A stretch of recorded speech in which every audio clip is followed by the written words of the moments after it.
What if the UK's biggest challenge isn't inflation, immigration, or debt, but geography itself?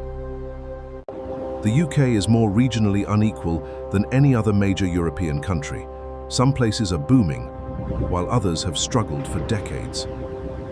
This divide hurts the whole country, not just the regions left behind, limits national growth, and reduces opportunities for everyone. We cannot afford to ignore this disparity any longer.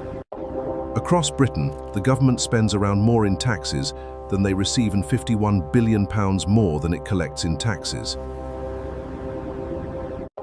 Only London and the South East collect more in taxes than they receive in public spending. Government spending, every other region runs a deficit.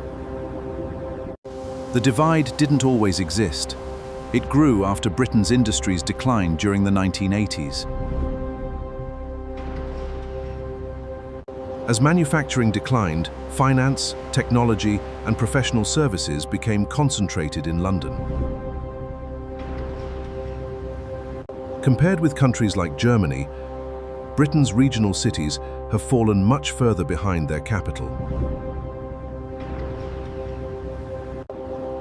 In some regions, public spending has become the backbone of the local economy, further behind their capital.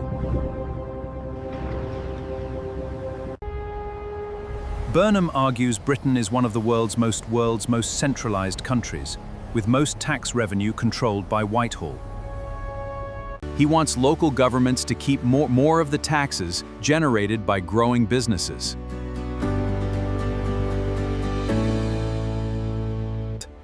But giving complete financial independence could leave poorer regions even further behind.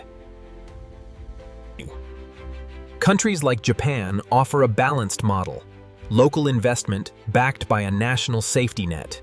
The real question isn't whether inequality exists, it's whether Westminster is willing to give Britain's regions the financial power to shape their own future.